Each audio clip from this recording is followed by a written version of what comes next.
Dejé a mi madre en el hospital enferma para verme con mi amante, ella falleció. Mi esposo se dio cuenta de mi infidelidad, mis hijos me odian y mi amante dice que yo soy lo peor.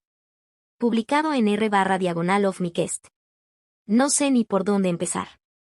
Supongo que necesito contarle esto a alguien porque ya no puedo más con este peso. Todo comenzó hace 8 meses cuando conocí a David en una conferencia de trabajo.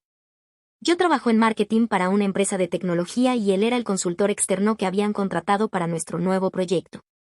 Mi matrimonio con Roberto ya no era lo que solía ser. Llevamos 15 años casados y tenemos 2 hijos, Alejandra de 14 y Mateo de 12. Durante los últimos 3 años, Roberto y yo habíamos caído en esa rutina donde básicamente éramos compañeros de casa más que esposos. Dormíamos en la misma cama pero no había pasión, apenas hablábamos de algo que no fuera los niños o las cuentas por pagar. Él llegaba del trabajo, cenaba viendo televisión y se quedaba dormido en el sofá. Yo me encargaba de todo lo de los niños, la casa, y además trabajaba a tiempo completo. Cuando vi a David por primera vez en esa sala de conferencias, sentí algo que no había sentido en años. Él tiene 42, 3 años mayor que yo, cabello negro con algunas canas que lo hacen ver distinguido, y esos ojos verdes que parecían ver directamente a través de mí. Durante las reuniones, notaba cómo me miraba cuando hablaba, cómo prestaba atención real a lo que decía, algo que Roberto había dejado de hacer hace mucho tiempo. Al principio fueron solo conversaciones profesionales que se extendían más de lo necesario. Luego comenzamos a almorzar juntos para discutir el proyecto. Después de un mes, ya estábamos enviándonos mensajes todo el día. Él me hacía sentir inteligente, deseada, viva otra vez. Me preguntaba sobre mis opiniones, mis sueños, cosas que Roberto nunca se molestaba en preguntar. La primera vez que nos besamos fue en su auto después de una de esas largas cenas de trabajo. Sabía que estaba mal, pero no podía parar. Era como una adicción. Por primera vez en años me sentía como una mujer, no solo como una madre y esposa cumpliendo roles. Durante los siguientes meses, nuestra relación se intensificó. Nos veíamos 2 o 3 veces por semana en su apartamento. Yo inventaba excusas, reuniones tardías, salidas con amigas del trabajo, cursos de capacitación. Roberto nunca sospechó nada, estaba tan sumido en su propia rutina que apenas notaba mi ausencia. David me hacía sentir especial. Me llevaba flores, me escribía mensajes románticos, me hacía el amor como si fuera la única mujer en el mundo. Hablábamos por horas sobre todo y nada. Él conocía mis miedos, mis inseguridades, mis sueños frustrados. Cuando estaba con él, me olvidaba de toda la responsabilidad y el peso de mi vida cotidiana. Pero entonces mi madre enfermó. Mamá tenía 68 años y había sido diabética durante la mayor parte de su vida adulta. Siempre había controlado bien su condición, pero en marzo comenzó a sentirse muy mal. Al principio pensamos que era solo un resfriado fuerte, pero cuando la llevé al doctor, nos dijeron que tenía una infección renal grave y que necesitaba ser hospitalizada inmediatamente. Los primeros días en el hospital fueron un caos. Yo iba todas las tardes después del trabajo, y Roberto venía conmigo los fines de semana con los niños. Mamá estaba consciente pero muy débil. Los doctores dijeron que su condición era seria pero estable, que necesitaría varios días de antibióticos intravenosos y monitoreo constante. Durante la segunda semana de hospitalización, David me escribió diciéndome que tenía que verme urgentemente. Su proyecto con nuestra empresa estaba terminando y se iría a otra ciudad la siguiente semana. Me dijo que esta podría ser nuestra última oportunidad de estar juntos por un tiempo largo. Recuerdo exactamente el momento cuando tomé esa decisión horrible. Era jueves por la tarde, había pasado toda la mañana en el hospital con mamá. Ella había tenido un día difícil, había vomitado varias veces y los doctores parecían preocupados, aunque me aseguraron que esto era parte del proceso de recuperación. Le dije que volvería en la noche después del trabajo, le di un beso en la frente y me fui. En lugar de regresar después del trabajo como le prometí, fui directo al apartamento de David. Él había preparado la cena, había velas, música suave. Me habló de cuánto iba a extrañarme, de cómo estos meses habían sido los mejores de su vida. Hicimos el amor con una intensidad desesperada, sabiendo que sería nuestra despedida por un tiempo indefinido. Cuando terminamos, me quedé en sus brazos hablando de la posibilidad de seguir nuestra relación a distancia, de encontrar maneras de vernos. Él me aseguró que esto no era el final, que encontraríamos la forma. Por primera vez en meses, hablé seriamente de divorciarme de Roberto. David me dijo que él también había estado pensando en eso, que quería que estuviéramos juntos de verdad. Esa noche regresé a casa más tarde de lo usual. Roberto ya estaba dormido y los niños en sus cuartos haciendo tareas.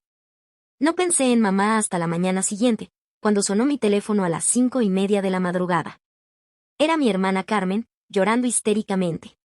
Mamá había tenido complicaciones durante la noche. Su presión arterial había bajado peligrosamente, había entrado en shock séptico. Los doctores habían hecho todo lo posible, pero había fallecido a las 4 de la madrugada. El mundo se me vino abajo. Carmen me gritó por teléfono preguntándome dónde había estado, por qué no había regresado como prometí. Le dije que había tenido una emergencia en el trabajo, pero mi voz sonaba hueca hasta para mí misma. Desperté a Roberto y a los niños con la noticia. Todos lloramos juntos, pero yo me sentía como si estuviera actuando. La culpa era como un veneno corriendo por mis venas. Mientras Roberto me abrazaba y me consolaba, yo solo podía pensar en que había estado en los brazos de otro hombre mientras mi madre agonizaba sola en un hospital. Los siguientes días fueron una pesadilla borrosa de preparativos funerarios, familiares llorando, y yo cargando con este secreto horrible. David me escribió un mensaje de condolencias muy formal, como si fuéramos solo colegas. No mencionó nada sobre esa noche, y yo no le respondí. Durante el funeral, Carmen me preguntó varias veces dónde había estado esa noche, por qué no había regresado como siempre hacía. Le dije la misma mentira sobre el trabajo, pero podía ver la duda en sus ojos. Mi papá, que falleció hace 5 años, siempre decía que mamá tenía miedo de morir sola. Carmen me recordó esto durante el velorio, diciendo que al menos había enfermeras con ella al final. Pero yo sabía la verdad. Mamá había muerto esperándome, preguntándose por qué no había cumplido mi promesa de volver. Las siguientes semanas después del funeral fueron extrañas. Roberto estaba siendo más atento conmigo de lo que había sido en años. Me traía café en las mañanas, se ofrecía a llevar a los niños a la escuela, incluso sugirió que tomáramos unas vacaciones familiares para ayudarme a procesar la pérdida. Su bondad solo hacía que me sintiera peor. Alejandra y Mateo también estaban siendo más cariñosos conmigo. Alejandra, que normalmente está pegada a su teléfono, se sentaba conmigo en las tardes y me abrazaba mientras veíamos televisión. Mateo dibujó una tarjeta para mí con un mensaje que decía la mejor mamá del mundo y un dibujo de nosotros dos abrazados. Cada gesto de amor de mi familia era como una puñalada directa al corazón. David se había ido a Chicago para su nuevo proyecto. Durante las primeras semanas después del funeral, no tuvimos ningún contacto.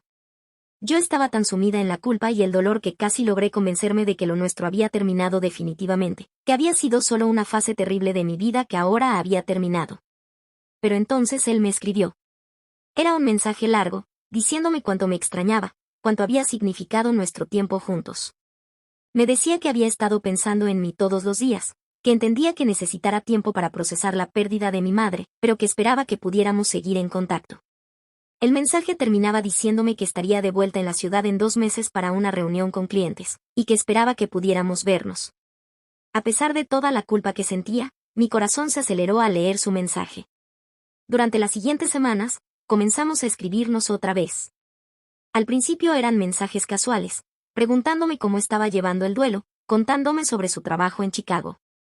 Pero gradualmente volvieron a ser más íntimos, más románticos. Me di cuenta de que lo extrañaba desesperadamente. En medio de todo el dolor por mamá, él representaba algo brillante, algo que era solo mío. Cuando estaba escribiéndole o leyendo sus mensajes, por unos momentos podía olvidar la horrible culpa que cargaba. El problema fue que empecé a volverme descuidada con los mensajes. Antes siempre los borraba inmediatamente, pero ahora los guardaba para releerlos durante el día. También comencé a contestar en momentos inapropiados, como durante la cena familiar o cuando estaba ayudando a los niños con las tareas. Una noche, Roberto llegó de trabajar más temprano de lo usual y me encontró sonriendo mirando mi teléfono en la cocina.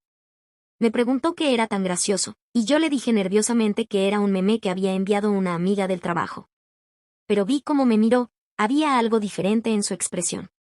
Unos días después, Roberto me preguntó casualmente sobre David.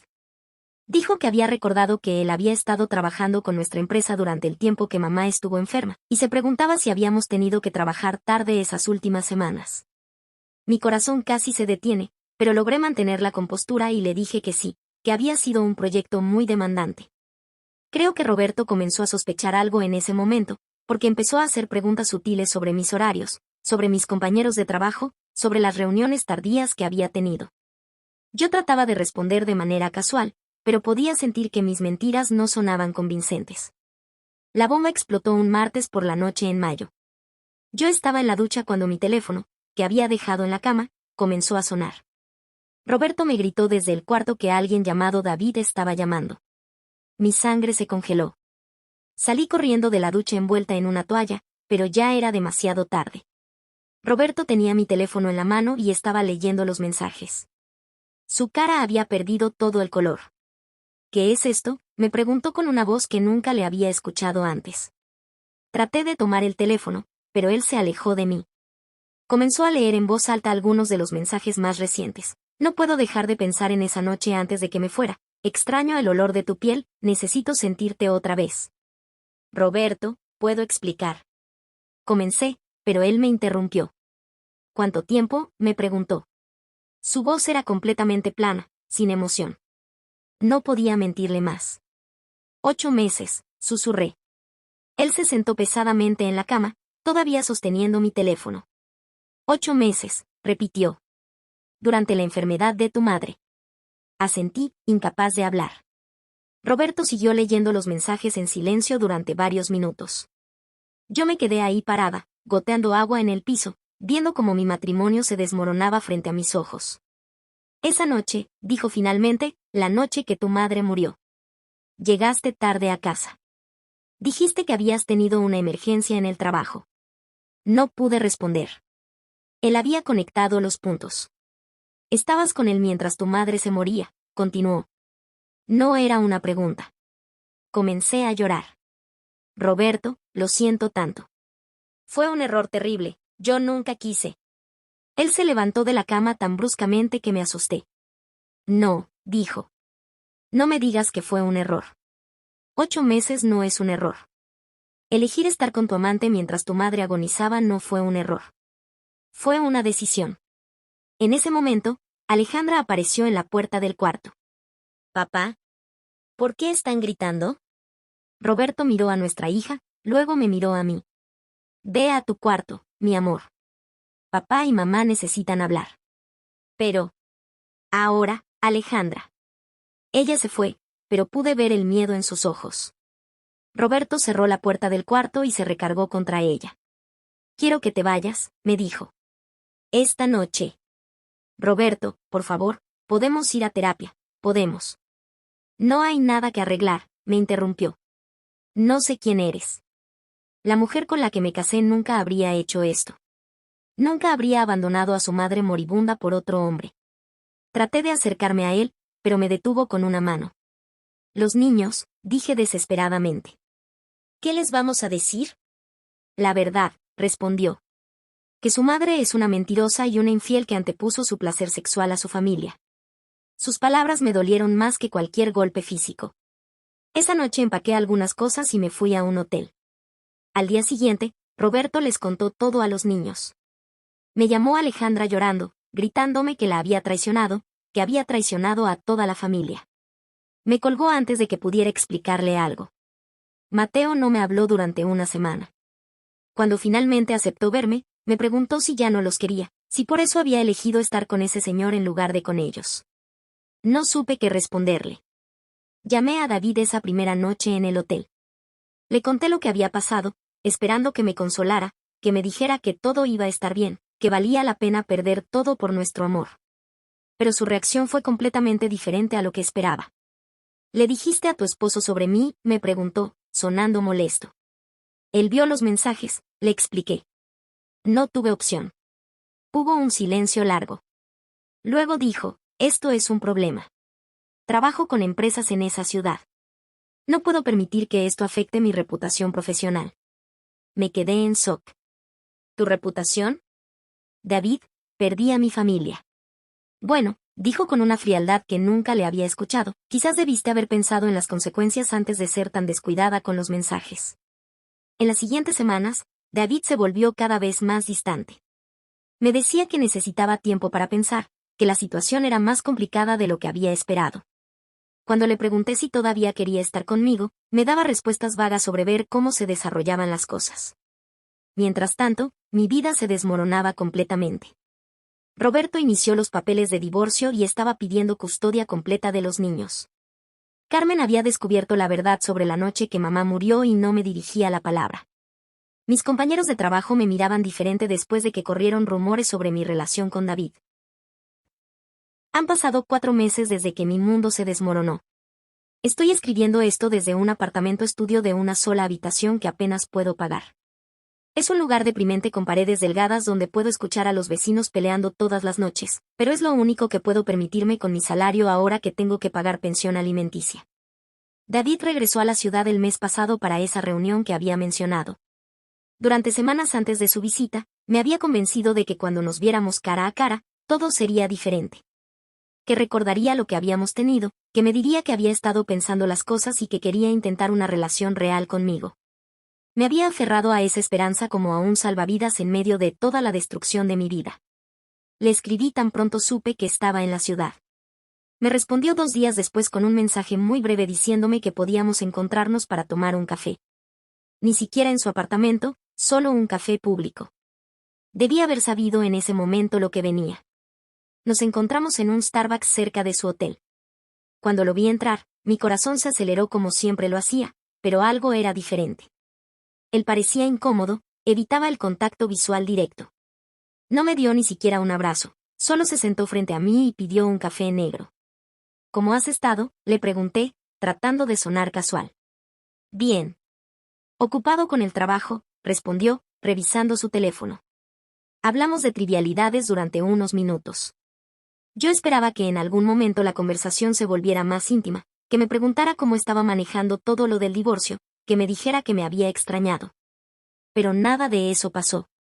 Finalmente, no pude más. David, necesito saber qué somos ahora. Necesito saber si hay futuro para nosotros. Él suspiró y finalmente me miró a los ojos. Mira, lo que tuvimos fue bueno mientras duró, pero las cosas cambiaron. La situación se volvió demasiado complicada. ¿Complicada?, le pregunté. Te dije desde el principio que estaba casada. Sabías exactamente cuál era la situación. Sí, pero no esperaba que fueras tan descuidada. No esperaba que destruyeras tu matrimonio de esa manera. Sus palabras me golpearon como una bofetada. ¿Descuidada? ¿De esa manera? Tú me dijiste que querías que estuviéramos juntos. Hablamos de que me divorciara. Hablamos de muchas cosas, dijo, encogiéndose de hombros. Pero eso fue durante el momento. Yo nunca te prometí nada concreto. Estuvimos juntos por 8 meses, le dije, sintiendo que mi voz se quebraba. Me dijiste que me amabas. Y en ese momento lo creí, respondió. Pero tengo que ser honesto contigo. Lo que teníamos era excitante precisamente porque era secreto, porque era prohibido. Ahora que no hay nada que esconder, que no hay riesgo, simplemente no siento lo mismo. No podía creer lo que estaba escuchando. ¿Estás diciéndome que solo te gustaba porque era una aventura? ¿Porque era casada? No lo pongas en esas palabras, dijo, viendo su reloj. Simplemente creo que los dos idealizamos lo que teníamos. La realidad es que no tenemos tanto en común como pensábamos. David, perdí todo por ti. Mi familia, mis hijos me odian, mi madre murió mientras yo estaba contigo. Él se tensó cuando mencioné a mi madre. Y esa es exactamente la razón por la que esto no puede funcionar, me dijo con una voz más dura. Tú tomaste esa decisión. Nadie te obligó a elegir venir a verme esa noche. Yo ni siquiera sabía que tu madre estaba tan grave. Pero tú dijiste que era urgente verme, que podría ser nuestra última oportunidad. Dije que tenía que verme contigo antes de irme, me interrumpió. No te dije que abandonaras a tu madre moribunda por mí. Sus palabras fueron como puñales. Entonces, ¿qué? ¿Simplemente voy a cargar con toda la culpa yo sola? David se levantó de la mesa. Honestamente, sí. Porque tú eres la única que tomó esas decisiones. Yo era soltero, tú eras la casada. Tú eras quien tenía que manejar tu situación familiar. Y lo manejaste terriblemente. No puedes hablar en serio, le dije, también levantándome. Completamente en serio, respondió. Y si te soy franco, la manera en que manejaste toda la situación me demostró el tipo de persona que realmente eres. Alguien que puede abandonar a su madre moribunda por sexo. Alguien que puede mentirle a su familia durante meses. Eso no es el tipo de mujer con la que yo querría una relación seria. Me quedé completamente en shock. ¿El tipo de persona que soy? Tú participaste en todo esto conmigo. Sí, participé en una aventura con una mujer casada, admitió. Pero yo nunca traicioné a mi familia. Yo nunca abandoné a un familiar moribundo.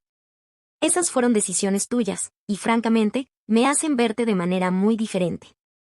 En ese momento me di cuenta de que David nunca me había amado realmente. Para él, yo había sido solo una diversión, un ego boost, una mujer casada dispuesta a arriesgarlo todo por él. Y ahora que ya no era un juego excitante, ahora que había consecuencias reales, él se lavaba las manos completamente. Eres una mierda, le dije, sin importarme que la gente nos estuviera mirando. Quizás, respondió, poniéndose la chaqueta. Pero al menos no soy una madre que abandonó a sus hijos y a su madre moribunda por una aventura. Al menos yo puedo dormir por las noches. Se fue sin mirar atrás. Me quedé ahí sentada en ese Starbucks, rodeada de gente tomando café y viviendo sus vidas normales, sintiéndome como si fuera completamente transparente. Como si ya no fuera una persona real. Esa noche en mi apartamento de mierda, me senté en el piso y realmente entendí por primera vez la magnitud de lo que había perdido. No solo había perdido a mi esposo y la confianza de mis hijos. No solo había perdido a David. Había perdido los últimos momentos con mi madre. Había perdido la oportunidad de estar con ella cuando me necesitaba, de ser la hija que ella merecía. Roberto me permite ver a los niños 2 sábados al mes. Alejandra apenas me habla, responde con monosílabos y pasa todo el tiempo que estamos juntas en su teléfono. Mateo es más amable, pero puedo ver la confusión en sus ojos. Me pregunta cuándo voy a volver a casa, y yo no sé qué responderle porque ni yo misma lo sé. Mi hermana Carmen finalmente me habló la semana pasada, solo para decirme que había vendido la casa de mamá y que no me correspondía nada porque había perdido el derecho cuando la abandoné. Legalmente no puede hacer eso, pero no tengo energía para pelear. En el trabajo me tratan como a un fantasma. Todos saben lo que pasó, y aunque nadie me dice nada directamente, puedo sentir sus miradas de juicio. Mi jefe me quitó varios proyectos importantes y ahora solo me asignan tareas administrativas básicas. Así que aquí estoy. Sola en un apartamento que odio, sin mi familia, sin mi amante, cargando con la culpa de haber elegido una noche de pasión sobre los últimos momentos con mi madre. David tenía razón en algo, soy yo la que tomé todas esas decisiones horribles. Nadie me obligó. No estoy escribiendo esto buscando compasión o consejos. No hay consejos que puedan arreglar lo que hice. No hay manera de deshacer haber abandonado a mamá esa noche. No hay manera de recuperar la confianza de mis hijos o el respeto de mi hermana. Solo necesitaba contárselo a alguien porque el peso de guardármelo me está matando. Porque quizás si alguien más lee esto y está pensando en tomar las mismas decisiones estúpidas que yo tomé, lo pensará 2 veces. O quizás solo necesitaba admitir en voz alta que David tiene razón. Que soy exactamente el tipo de persona que él dice que soy. Y que tendré que vivir con eso por el resto de mi vida. Fin. Actualización, gracias a todos por sus comentarios. Sé que la mayoría piensan que merezco todo lo que me está pasando, y probablemente tienen razón. Solo quería aclarar que no estoy buscando que me digan que todo va a estar bien, porque no va a estar bien.